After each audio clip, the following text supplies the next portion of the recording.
Welcome to the Collaborative Resource Hub by Wellness Provisions. Our mission is to bridge the gap between mental health, wellness, and music, specifically rock and roll. I'm Amy McBride, owner of Wellness Provisions, the most badass wellness business. Wellness Provisions supplies rock and rollers with high-quality supplements. We give you a trustworthy place to go where you can essentially shop blindfolded. Our wellness kits were created out of a need to simplify your shopping experience and make it stress-free. You'll get the most effective nutrients in the least amount of bottles with the least trial and error. Visit the Collaborative Resource Hub for helpful resources that can nudge you in the right direction when you're ready to incorporate some wellness into your life. My goal is to facilitate inspiration. You don't have to feel alone. I know that's easier said than done, but if that guy did it, so can you. Let's inspire each other. Last but not least, my legal disclaimer: nothing in this interview or the Collaborative Resource Hub substitutes medical advice. Please connect with your GP if you need medical guidance. Hello. So today we have a cool episode for you. I interviewed Andy Pohl, who is the guitarist. He plays guitar in Tsunami Bomb out of California. And he also runs an independent record label called Sell the Heart Records. He's a super cool dude. He has dealt with alcohol and overcoming that. Implementing meditation and mindfulness in his life. He's big on exercise. He also uses breathing techniques to help with his anxiety when that kind of starts to become heightened and potentially overtake him. He quells it with breathing. So super into music and super into mindfulness. So enjoy. Andy, what is up, man? Thank you so much for being here. Yeah, thank you so much for having me, Amy. I appreciate it. Yeah. So what band do you play with? So I play guitar in Tsunami Bomb. Okay. Yeah, and then I run a small record label called Sell the Heart Records as well. Okay. So I have multiple questions now. If someone has not heard Tsunami Bomb before, how would you describe them? We oftentimes tell people that it's kind of like a mix between like 90s East Bay punk with a little bit of like a almost like a goth, like horrorcore Okay. edge to it. Like I wouldn't put us in the same vein as like the Misfits, Okay. but it has a little bit of that darker tinge to it, but it has that pop punk kind of sensibility, Yeah. right? Yeah. And you guys have a female singer, right? We have actually, yeah, so we technically have two. Okay. Our keyboardist Oubliette actually takes the hold of the lead vocal on a few songs, Okay. and they do a lot of dueling vocals as Oh, well. cool. Yeah, but our front person is, yeah, Kate. Yeah. Okay. Sweet. And then Sell the Heart Records, what's the focus? Like what kind of like genres do you have on that? What's your deal with that? So Sell the Heart Records started off about 10 years ago, and it was supposed to be mostly like a local scene focused label, which I think a lot of labels start in earnest, but Yeah. um, it quickly expanded to outside of just our general scene, which was like the North Bay area of California, Northern California. Ended up taking on several bands from the greater Northern California area, but no real specific genre that we focus on, which maybe is to our detriment. But the types of bands that we've worked with over the years include punk rock, post punk, kind of more like, I wouldn't call them goth bands, but a little bit more like that post punk kind of Joy Division esque Yeah. band. Um, we've worked with some post rock like instrumental bands. I've had a few bands on there that are a little bit more like the more like straight ahead rock and roll esque, but with a more like a modern rock kind of sound. Okay. Um, but yeah, like we're a little bit all over the place. I like to consider Sell the Heart's catalog as like an extension of my own musical taste. Yeah. So you like varied music then? Yeah, I kind of I just love music. It kind of rules everything around me. When did you start the label? The label started in 2010. Oh, okay. Mhm. So, whoa, 10 years. It's so weird. 2010 seems like 2 years ago, and then you're like, oh, wait, no. It's longer than that.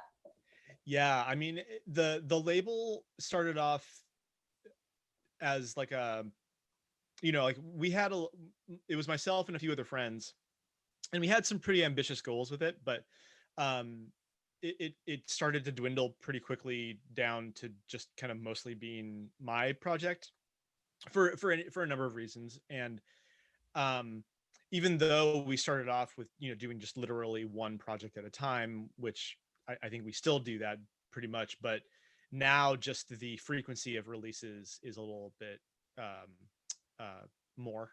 uh Yeah. and then we had about a 4 year break that I would call more of like a hiatus Hmm. than like a shutting down anything. It was just more of a matter of I didn't have the time, nor did I have the money to really Yeah. do anything with it. So Right. even though it existed, and like if people wanted to buy something, I would sell it to them, but Sure. I wasn't like promoting anything or Yeah. anything like Yeah. that. It just wasn't moving forward with like specific goals. Exactly. Yeah. Yeah. And it ended up being fine because it gave me some time to work on some stuff that I needed to work on, which was great. And then fast forward to a few years ago where things situated a little bit better for myself. And then I was able to kind of pick up those pieces and just basically start back from where I was, which was Yeah. nice. And now like this year has actually been the, I would say easily the best year of the label's existence. So, That's which awesome. is kind of interesting, right? Well, Yeah. it's cool too because I mean, taking a break from something, whatever got you to needing to take a break, you can realize it's not your passion anymore. And so it stayed your passion, which is really cool. Yeah, it was something that I knew that I wanted to be able to continue with at some point, but just yeah, at that time there were so many other things taking priority in my own life. And um I mean, running a label is very hard. There's a lot that goes on, and Yeah, I figure the admin side must be intense.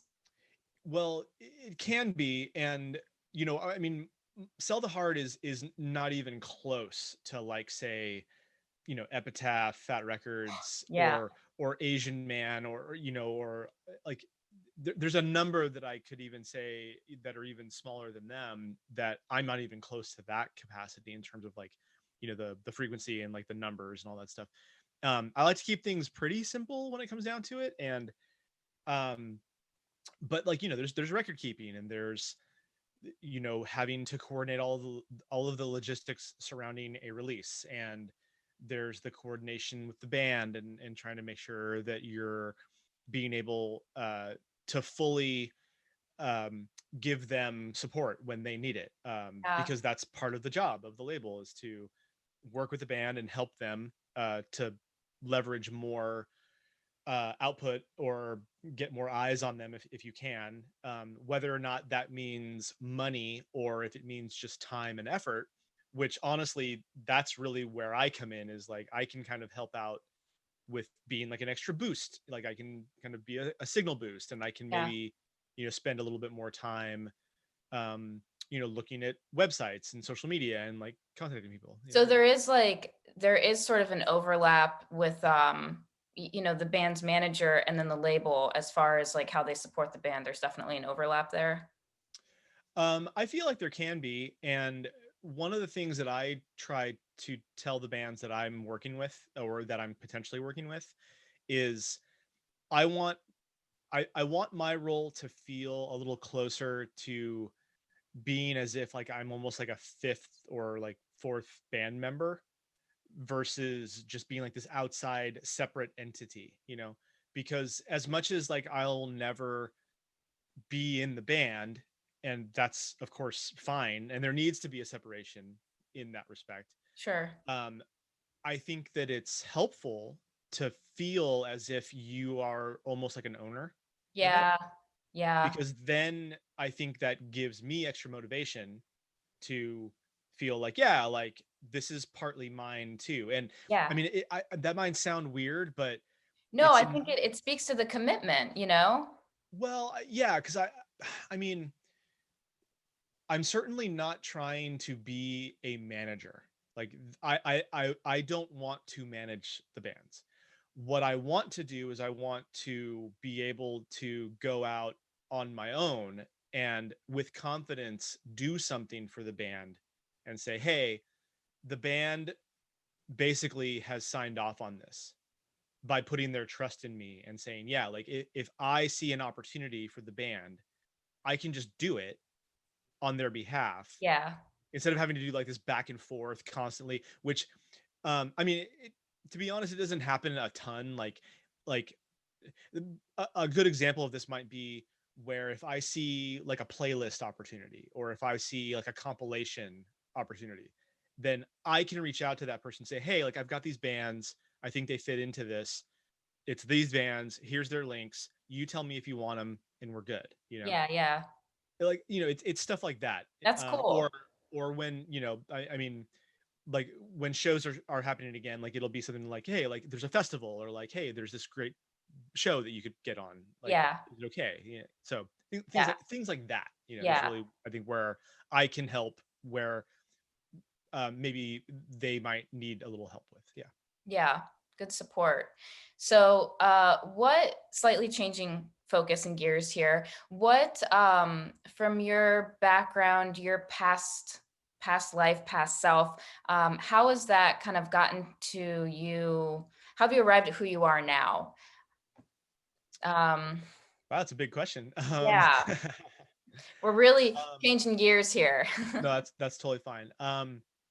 Well, I mean, y- I feel like between Sell the Heart Records being such a huge project of mine over the last 10 years and having been involved in the music scene, I mean, really since high school, um, I feel like it's helped to basically create who I am.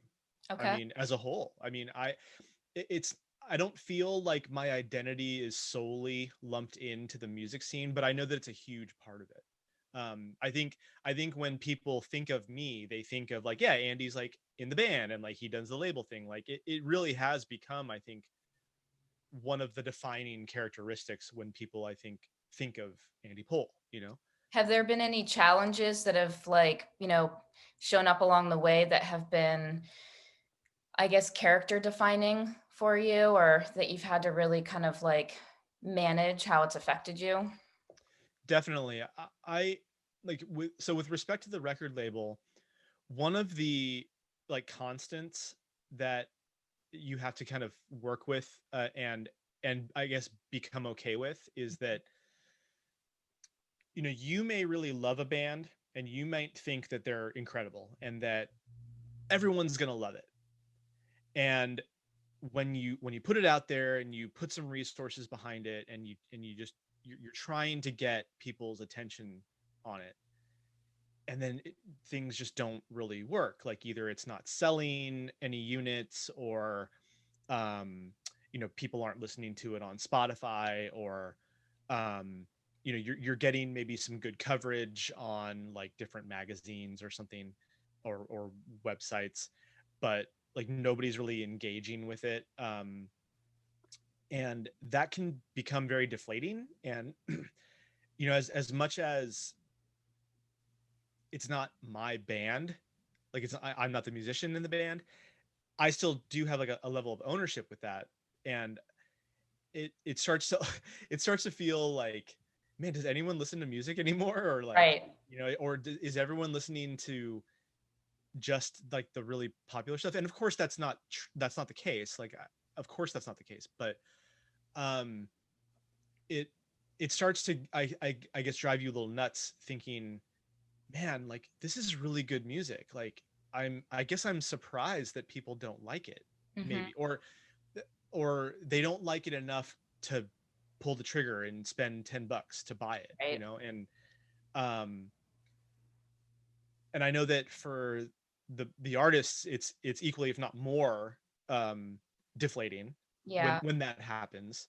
Or maybe it isn't, but I don't take it personally, but I take it to heart, and it starts to really it starts to really become this thing that I have to be super mindful of. And I have to just remind myself, okay, like it's not a big deal, you know, like if people like what they like and people are only willing, I mean, like right now, particularly is like a very hard time, you know, for people to just spend money on anything, let alone music, you know. Mhm.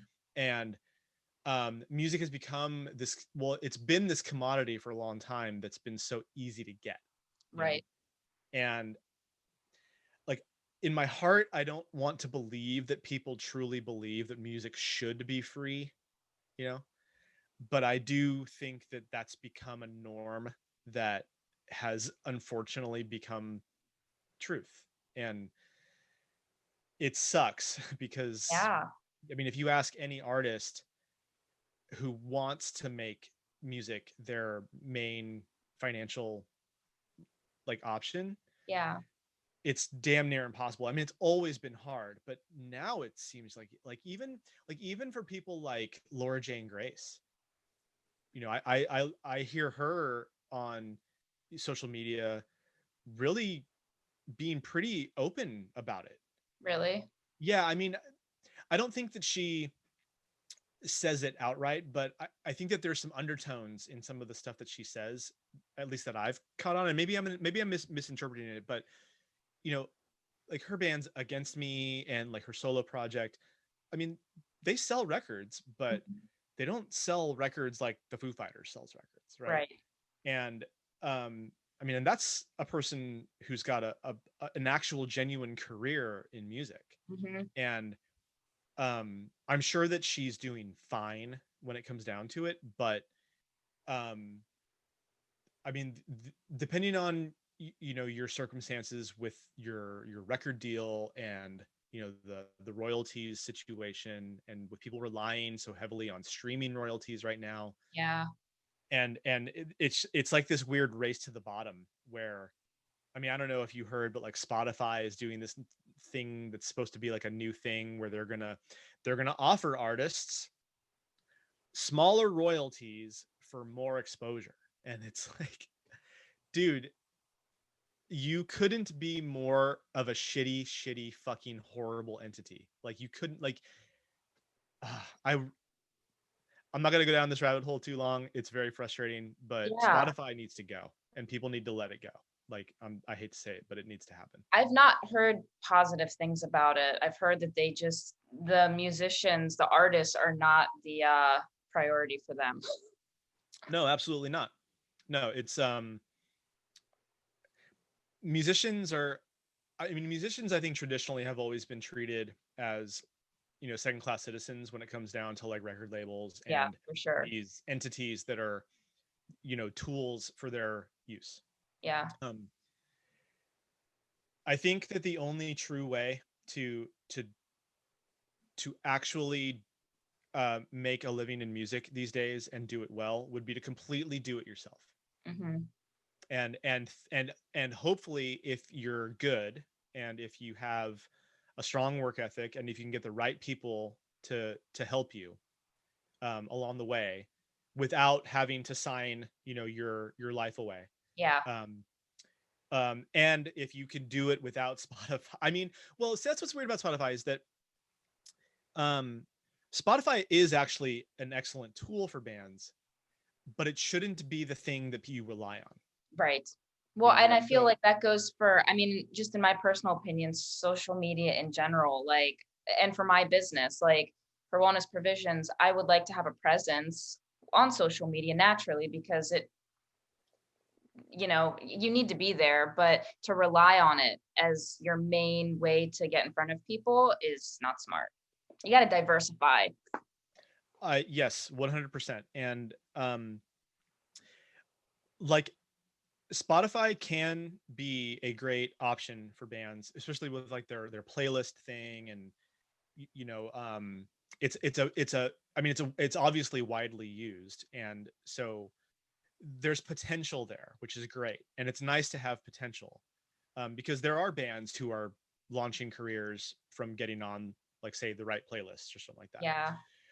But at the end of the day, the more you can do yourself, and the more, because there's so many different avenues you can take as a musician now, like Bandcamp, there's I mean, pressing records now has become so much easier Is that like Bandcamp in favor of the musicians, positively?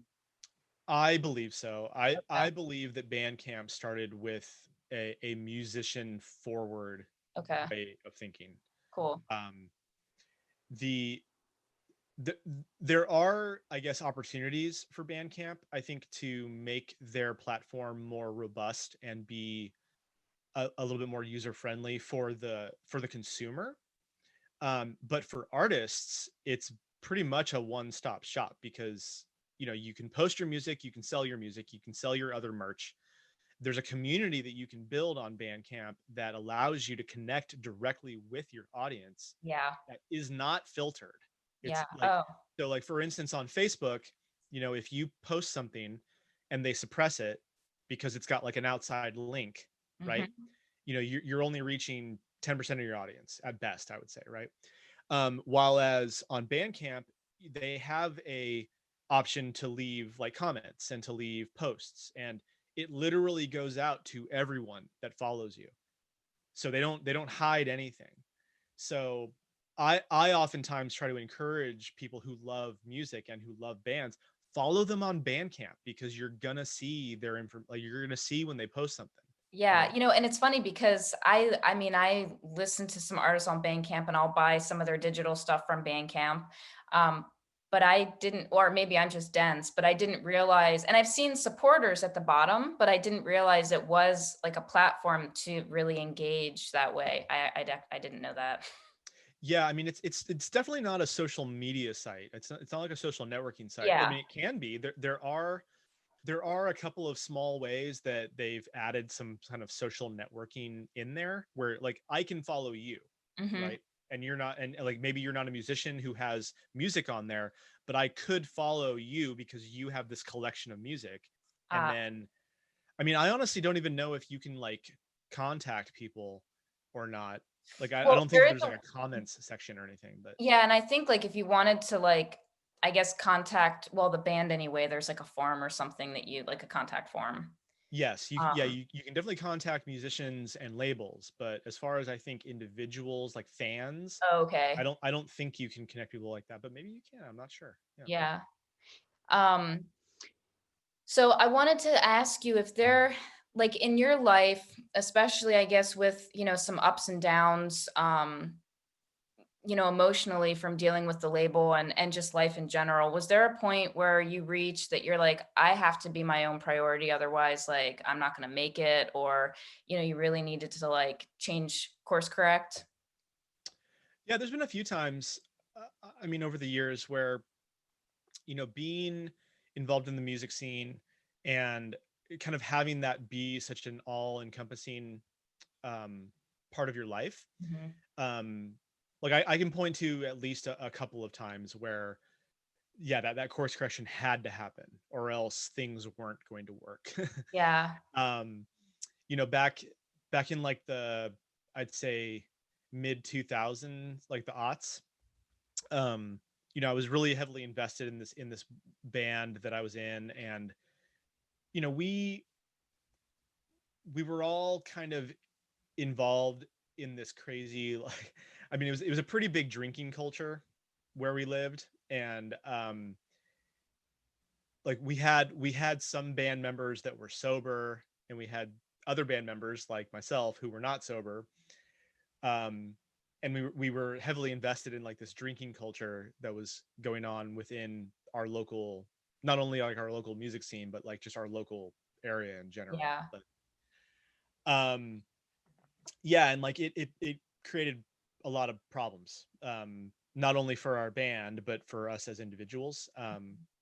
I mean, thankfully, like friendships weren't really severed because of it or anything like that. Like, it wasn't like there was like crazy infighting or anything within the people, but it was certainly trickling into the band. And so, you know, we ended up breaking up the band and like having to now deal with, okay, well, now we don't have a band, but we're still involved in this like this crazy drinking culture. And I mean, it's funny how like drinking can so easily start to slip in and like create problems in so many different ways, and you don't even recognize it at first because you just become like kind of functional with it. Right. um It slowly just keeps becoming normal.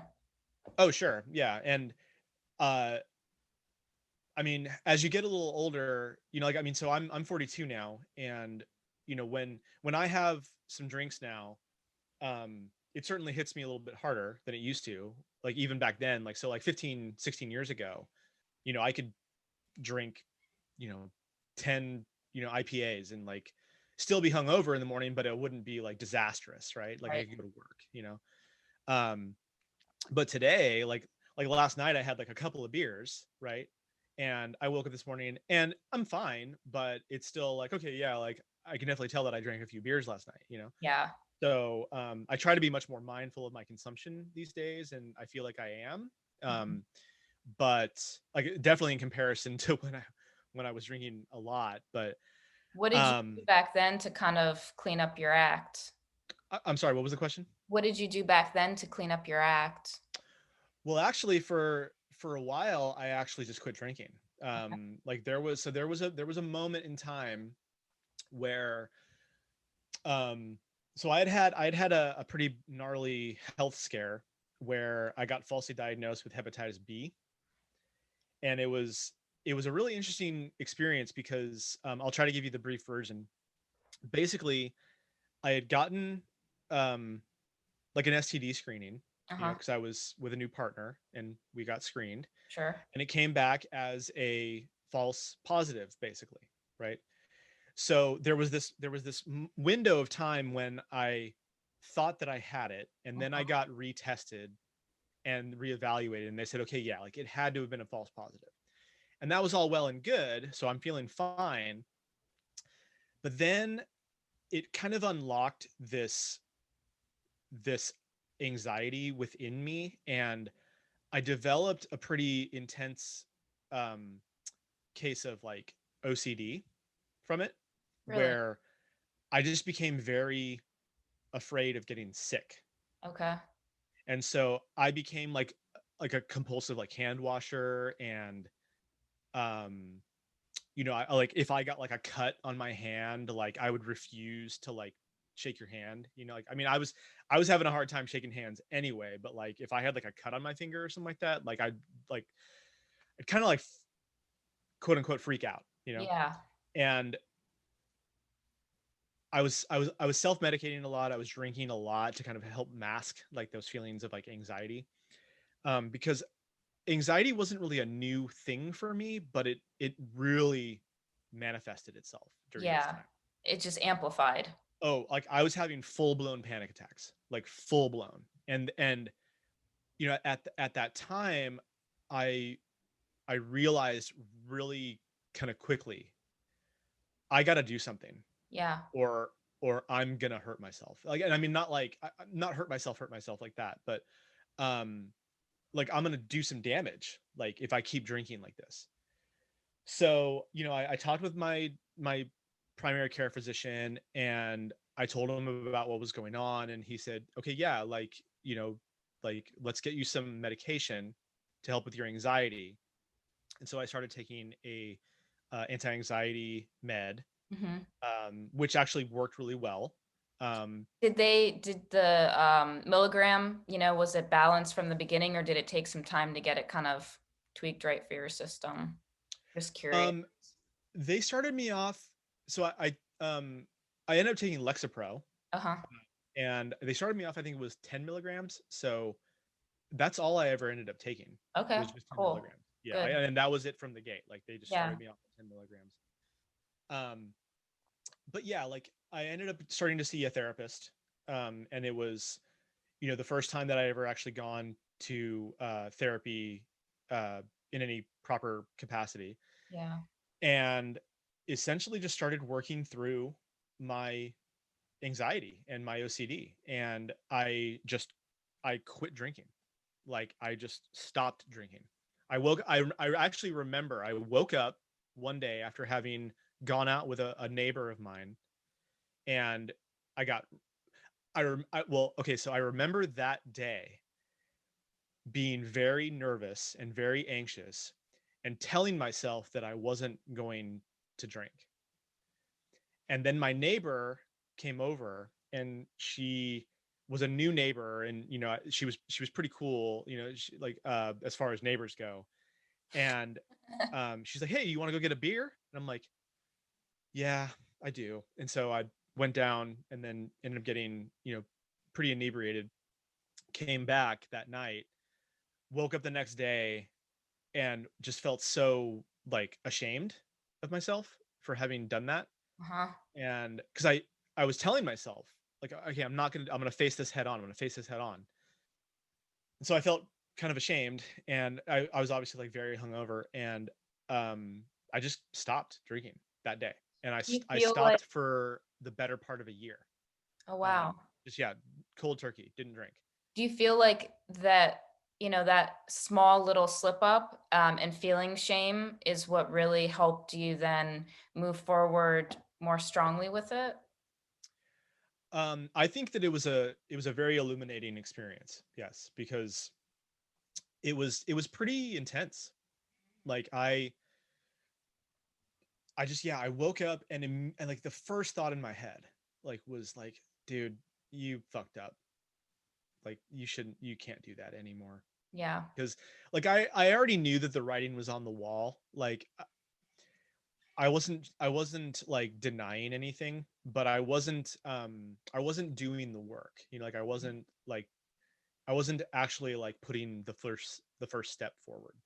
And like going back to what I was telling you earlier with like the band I had been in, Yeah. like I'm not going to name any names or anything like that, but like several of us were drinking a lot, Mhm. and we would talk about it with each other, and like we would talk about the varying degrees in which it was like affecting our lives negatively, and like we actually had a lot of great conversations about it. Like we were not unaware of like what was That's going on. yeah, that's good. Yeah, but it was just increasingly harder to pull the trigger and just step away from it. And a good friend of mine had tried a few times and just kind of kept coming back to it. And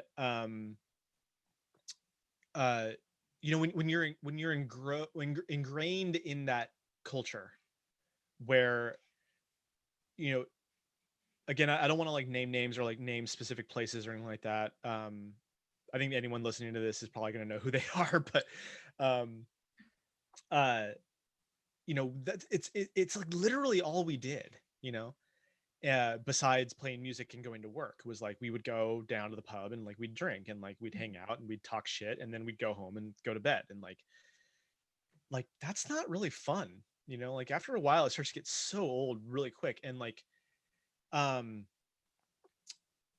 yeah, we just like we would talk about it a lot, and by that point, because I knew that it was affecting me in such a negative way, and that I could see it happening. Like it was like something in my brain was just like, dude, you're gonna die, like if you continue down this road, like you're going to die.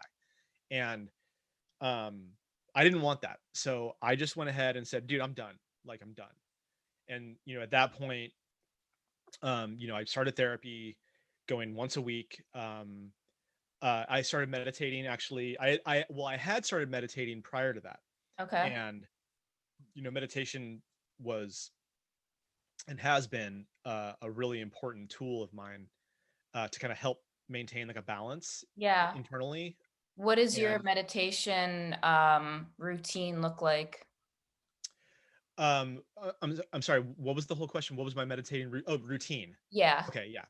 Um, I just spend anywhere from 5 to 20 minutes a day with so I use the Headspace app. Okay. At least that's what I use now. Mhm.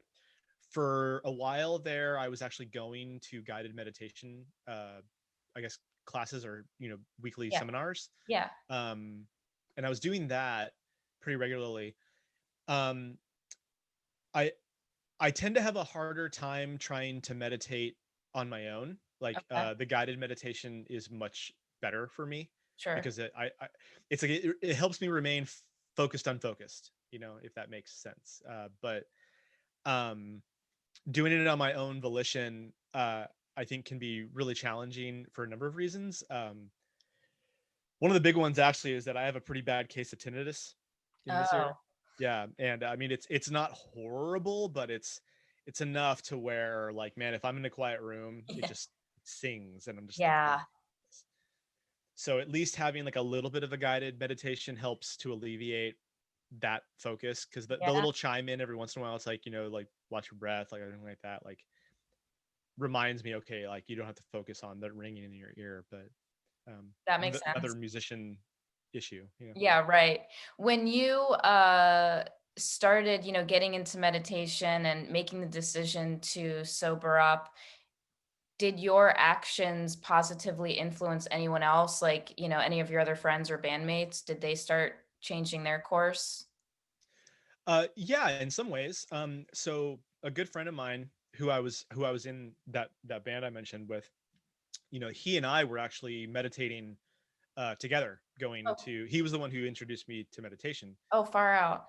Yeah, and um, from there, I ended up exploring a lot of like um, like other spirituality and just Dharma, Buddhism, and like I was like reading books on Taoism and everything like that. And he and I kind of kept up with the meditation practice quite a bit. And on top of me curbing my drinking at that point, I think it did kind of have a positive effect on a few other people just who were very, very close to me, because I think it's kind of like when like you quit smoking, right? Like if you've ever smoked cigarettes, they always say it's so much easier to quit if you don't hang around with smokers, Well, I mean, that goes for quitting anything, I feel like.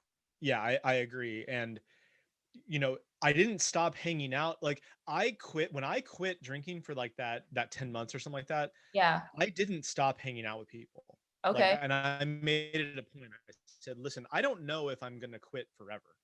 And I didn't. Like, I did go back to drinking for a while, or I mean, I still drink every once in a while, but, uh, like I kept going down to like the pub, and hanging out with people. And, people would ask me, it's like, oh, you're not drinking. And it's like, yeah, I'm just not drinking right now. And it's a simple conversation. It doesn't have to be like a big deal. Like, and Right. I think unfortunately for people who are in the process of being sober in recovery, it can like bring up like weird anxiety around like, why did you stop? It's like, why aren't you one of us anymore? It's like, okay, Hmm.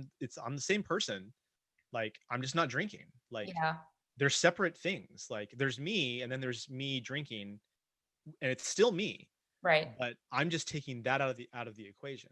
Right. Well, And and it's that's not it. easy. Yeah. Like, I mean, you're not an easy thing. choosing to not identify with that label. I mean, it's a label, and I Mhm. think a lot of people, that's how they identify, themselves, or, yeah.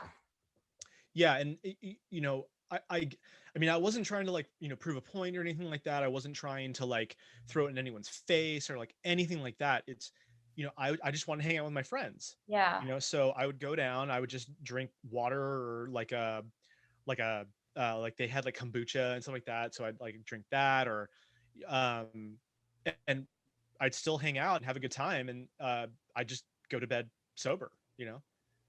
Was really the only real difference, at least in my head. Um, and thankfully, my friends were all really great, and like they didn't really Supportive. question it too much. I Uh-huh. mean, like it would be like, oh, why aren't you drinking? But I just tell them, yeah, I'm just not drinking right now and taking a break. And it turned into like a full 10 months. And for me, it was a really good time in my life, because it allowed me to focus on what I needed to focus on, which was me, and going to therapy, and doing my meditation, and getting into better shape. Like, I had put on a bunch of weight, at that point, and like I needed to lose, some weight. And I knew that it was affecting my work, and like I was getting negative feedback at work, and so I needed to make that more of a priority. And then um music was kind of on the sideline at that point. Like, I wasn't really doing much at music at that point, but that was also okay, because I didn't want that to become a stressor for me. Uh-huh. So, music unfortunately can be a stressful thing, because not only do you want to create good music and you want to, have something that people listen to and enjoy. But um there's just like, playing shows and like setting up all that stuff and like, working with people and that kind of thing. And all of that can be stressful. Yeah. Yeah. Yeah. What other, so did you incorporate anything else into your life, or have you since, like even currently that you still do to help you feel balanced and healthy? Yeah, I mean, I work out. I mean, I've been somebody who's worked out at like gyms and tried to be active, Yeah. I'd say pretty much my whole life, but there's been periods of time where I certainly let it slip Mhm. and wasn't as active. Yeah. But nowadays, I like I feel like there was a certain point. I'm not sure when it happened, but I want to say it was around like 15 years ago or something like that, where I would actually start to feel anxiety if I didn't work out. And I don't know if that's like a phenomenon that has a name or anything like that, but I think it's just like you're disappointing yourself, like you feel guilty. You have this expectation, you're not meeting it.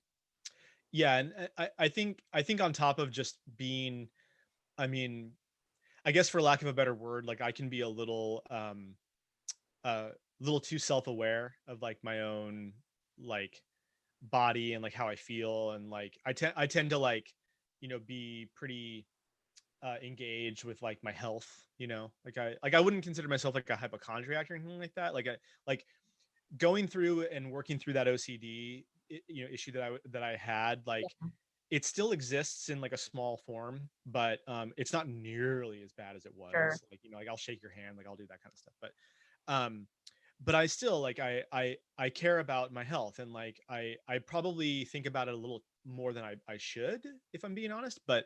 Um yeah, I want to be healthy, and like so I try to do a workout at least once a day, and like if even if it's like 15 or 20 minutes, like Oh some, yeah. Yeah. yoga or bicycle, or go out for a walk or something like that. It just it gives me a sense of like, okay, like you're okay. Like you're still healthy, you're good, you're doing what you need to do to take care of yourself, and I guess it just makes me feel better, you know Yeah. and on top of that, like I do my daily meditation, and it usually only takes about 10 minutes a day. I mean, I would like to do more, but more often than not, I feel like I don't have that much time, to dedicate to it. But even 10 minutes makes a huge difference. Oh, for sure. And I mean, it's still, you're showing up to do it, which that's a check, and then you're doing it and it's still helping with like just mindfulness and making time for yourself, even if it is 10 minutes. It's 10 more minutes than most people do. Sure. Yeah. And I mean, I would certainly encourage anyone to give it a shot. I know that it's not for everyone. I know some people really struggle with it. And Ironically, they're the ones that need it the most. well, sure. And I wouldn't ever judge anyone for just completely writing it off, but because if it works for you, that's great. If it doesn't, like there's other things you can be doing. But Totally. I do strongly believe that it can help pretty much anyone.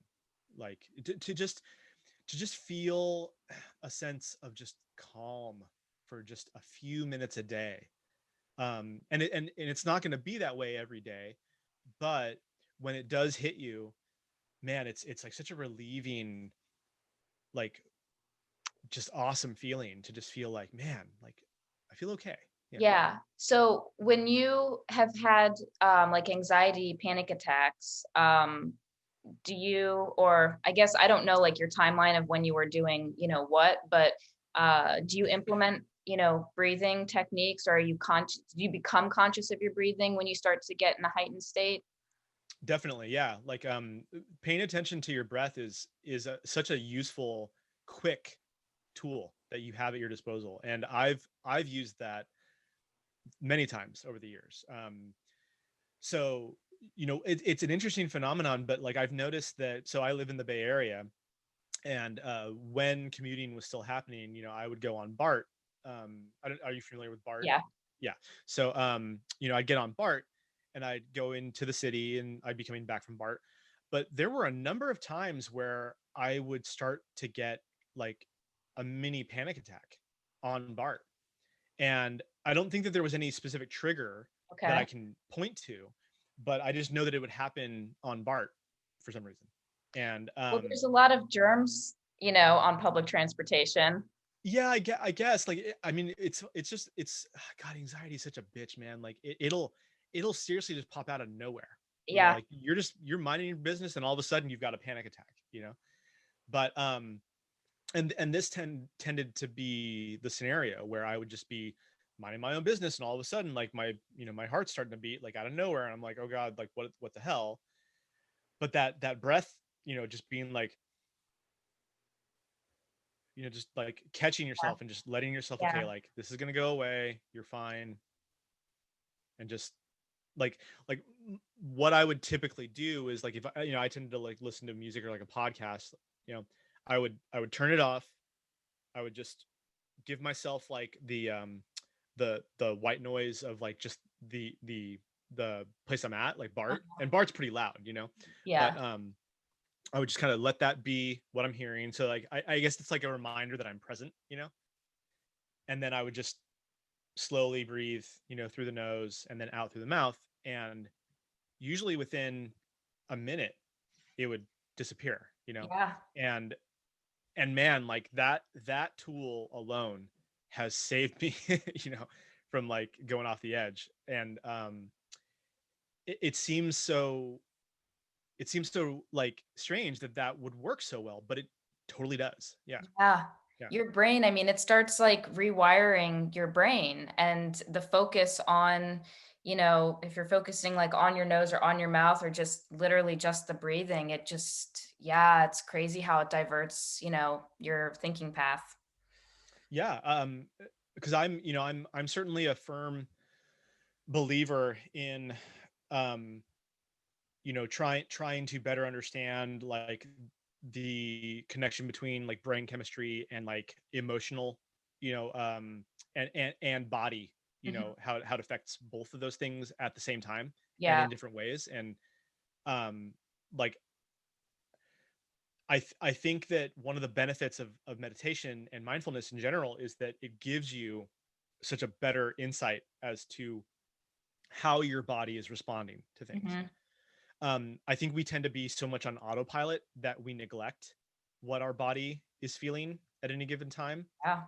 And there could be something significant happening and you're just not aware of it because you're not paying attention. And like I also don't think that you need to be hyper aware, Hmm. like because that would drive you mad, you know. Like that's kind of what I think is a way to describe like what OCD feels like, is like just being hyper aware all the time of everything around you and just being like, I can't touch anything, like Yeah. because everything sucks and Yeah. everything's gonna hurt me, and that's a horrible feeling. I mean, that's exhausting and draining and like to Totally. be Yeah. like, I mean, my God, your cortisol levels and like, yeah. Yeah. So you know um I think that there's still plenty of times where I do catch myself being that hyper aware person, Uh-huh. and I have to kind of tamp it down a little bit and remind myself, hey, like, the world is not out to get you, like you're fine, but when it happens, it can be kind of scary, to be perfectly honest with you, and so having had an opportunity or having given myself an opportunity to really work with it and work with a professional who was awesome, like my Mhm. therapist was incredible. Was there a certain kind of therapy, form of therapy that you did? It was just talk cognitive, just kind of talk it out, Okay. bring up what's on, like, I mean, we spent a lot of time like talking about like dreams. Um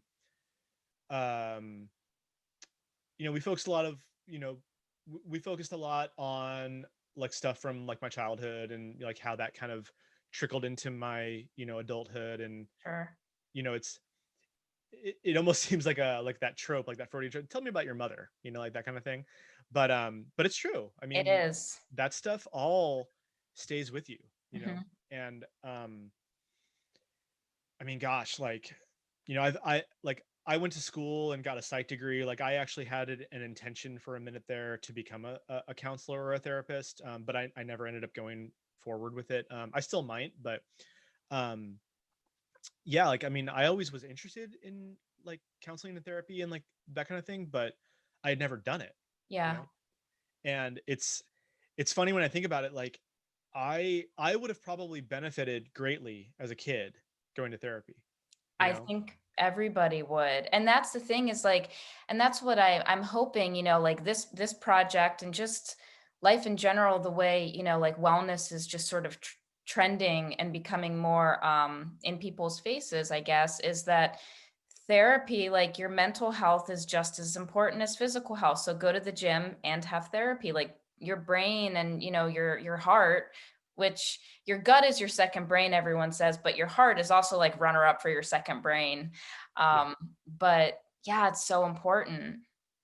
Yeah, I 100% agree. And um you know, I'm not going to dive down too far with this, but we have a we have a world, really. And I mean, like, the United States is a special animal with this, because I think that we're so driven, you know, to be successful here, um that it's just like, God, you got to slow down every once in a while, man. You have to put the brakes on. And like, what's currently happening is, I think, a perfect time, you know, to try to do that for yourself. And it's unfortunately happening because of something that's so negative, you know. Right. But I mean, gosh, like, if if you're not if you're unfortunately not able to work right now, you know, and you have the mental space to take in like meditation practice or like mindfulness practice in some way, I would highly encourage that you do it, because man, like, it's gonna help you. Like, I guarantee you it's going to help you Yeah. some I way, mean, you it's know. also one of my favorite quotes, which I think I've mentioned multiple times before in other interviews, is in the middle of chaos lies opportunity. And it just seems so applicable to so much. But even if there's bad things going on, whether it's directly in your life or, just affecting you from the world current affairs, like it's your choice how you perceive it, and it's your choice, how much you let it affect you, and that it's okay to be to create something positive in a space that has like a negative kind of, dampness to it. Totally. Yeah. Yeah. Do you have any podcasts or books that, like maybe wellness related, mental health or otherwise, that you like? um from a Well, for podcasts, I mean, no, I haven't really investigated that too much, to be perfectly honest with you. Okay. I mean, for books, I mean, I've read a lot of really great books about like just Dharma practice Mhm. and Buddhism and like Taoism, and those offered a lot of great insight to me. Okay. I mean, that's kind of going down a pretty specific hole. Yeah. Um, but I think what's great about those types of books is that, well, specifically, like, so Dharma Punks. Are you familiar with Noah Levine? Yes. Okay. Yeah. So I jumped on that book pretty early, and was really taken by his story, you know. And you know, I've read all of his books so far, and I've actually gone and, like, you know, been to like one of his retreats. And Did you ever get involved in, what is it, refuge recovery? yeah, so I wasn't like too involved with that, but I've been to a few of the refuge recovery like, you know, sessions and Yeah. like meetings. Yeah. Yeah, and I think it's really a great service, because, you know, it's mindfulness recovery, you know, kind of all in one. And I think it's just a nice way to balance those, you know. um but like, the the book Dharma Punks, I took a lot of really great message from. And during that specific moment in my life, it kind of hit exactly where it needed to hit, because here he was, like, this guy, going through problems with addiction, trying to figure out his place in the world, getting into trouble, and I wasn't nearly as I would say, quote unquote, far gone as it seemed like he was, Yeah. but I was still feeling a lot of that same, like, negativity in my life, Sure. and it just really hit me in the gut. I was like, dude, like, okay, I think that there's something to this. And so, along with, like, getting into meditation, it just kind of, it seemed like the universe was telling me something. I mean, I'll be honest, like, I'm not really, like, big on, like, you know oh, the universe is telling you something, or like the secret, or like manifest, like all that stuff. I mean, I don't necessarily know if I believe in all that, um but I couldn't help but pay attention. So I was like, okay, like, this is something, so I'm just gonna go with it. So I started digging in, and, like, I read a few more books, and, like, to me, it made sense. It Yeah. made sense to just feel like, okay, like, you are the universe, like, you are everything, and you're basically all you've got. And if you don't take care of yourself, like, it goes away, you know? Yeah. So take advantage of what you have, and try to make the most out of it, and be positive, because adding negativity to the world doesn't do anything to help anyone. Um, I mean, I like to consider myself a perpetual optimist, but at the same time, like, I understand that there is negativity in the world, and, like, you have to acknowledge it. Um, but you can meet it with love, like, you can meet it with grace, like, Yeah. you can meet it in a way that allows you to see it for what it is, and not what you think it is, That's you know? it. Yeah. Hmm. And it it seems like it's so simple, but it's not. It really isn't, and you have to work at it. Um, like, I catch myself all the time, like, meeting something that comes my way with an immediate negative reaction. And that the goal for me is to not do that anymore. The goal for me is to say, okay, like, I acknowledge that this is happening, but I'm not going to let it ruin my day. Yeah. I'm just going to say, okay, yeah, like, this is a bummer, but I'm still going to move forward, and my life is still going to be fine, and it's still going to happen, but I'm not going to let it ruin the day. you know Yeah. Yeah. and because otherwise you're just, I mean, I hate to say it, but there's a lot of negative shit in the world right now, and it'd be really easy to just spend half the day doom scrolling, and the other day, like, dealing with work, which, I mean, it's work, it's supposed to be work, and work sucks, but um and then you're maybe left with, like, an hour or two between sleep to do something positive with your life. And, like, wouldn't it be nicer if you could just spend the majority of your day with more of a positive outlook on things? And, um I certainly am not there, but i'm But I mean, I'm trying, yeah. yeah, and it's sort of, I mean, I don't know. I don't know if there is a point where your brain doesn't automatically have that negative, thought or feeling. Um, but that course correcting that is like meditation. I mean, like, you catch the thought, you catch that negative feeling, and then you can change it, or can clear it from your space. Like, that is the practice, is and it's ongoing. I mean, I don't know that we can ever be perfect, you know? No.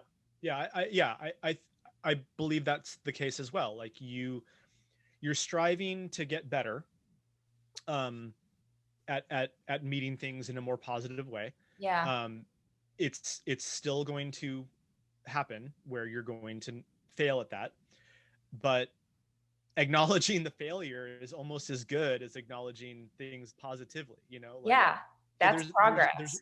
so many ways to view it as a win, you Yep. know and to feel like, yeah, like, I'm actually doing well, Yeah.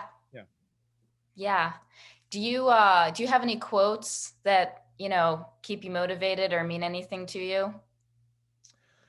Oh gosh, I mean, there's probably many that I could point to that I'm just not remembering. I mean, I'm kind of horrible at remembering stuff like that. Okay. Like, like, I'm an endless well of useless musical knowledge, but like remembering stuff that I read in a book is a little bit tougher. Gotcha. Uh, I mean, one of the quotes that I think always kind of stuck with me after I heard it the first time was, "Comparison is the killer of joy." Mm-hmm. You know, and like that's something that I think resonates really a lot with me, because it's so easy to constantly feel like, man, like I wish that I had that, you know, when instead of being like, man, I'm so glad that I have this, you know.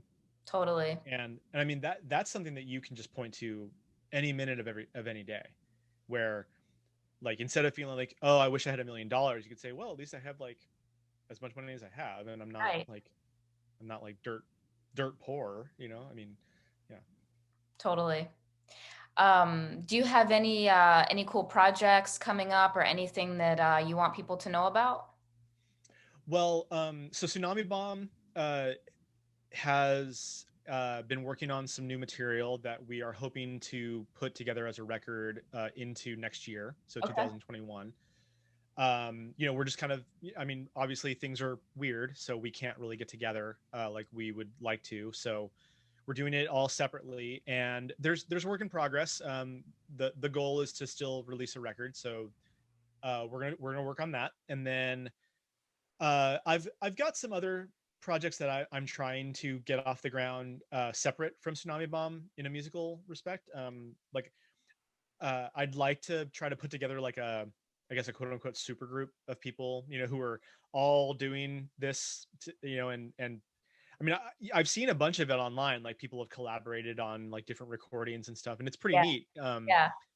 But I tried to put that in motion earlier in the year, and it kind of worked. Like a couple of things sprung up, but I think everyone just ultimately got, you know, a little overwhelmed, and I think unfortunately things, you know, fell apart. But I think there's still, you know, plenty of opportunity for that. So I'm working on that, and then with Sell the Heart Records, we've already got one. Well, the royal we me.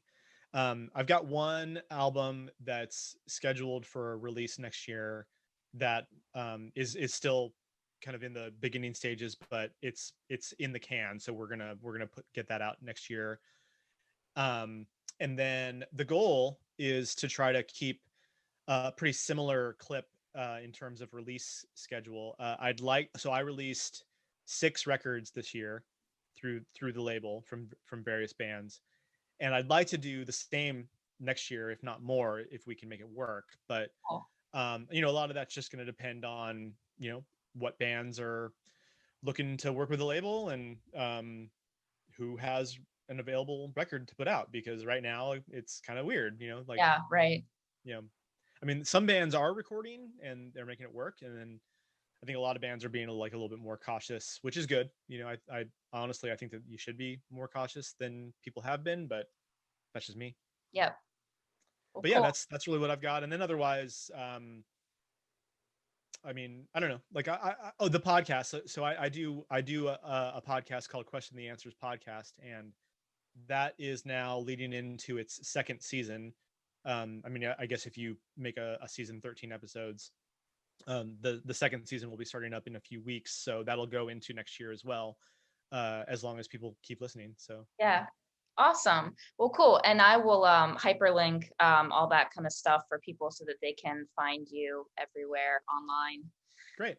Awesome. Well, thank you so much, Andy. I appreciate you being here and sharing your personal experiences with everybody so they can relate and take something from it. Yeah, absolutely. I mean, I think this is really great, and I'm looking forward to not only this episode coming out, but hearing more of the episodes that you have. Yeah, awesome. Thank you. Bye. You're welcome.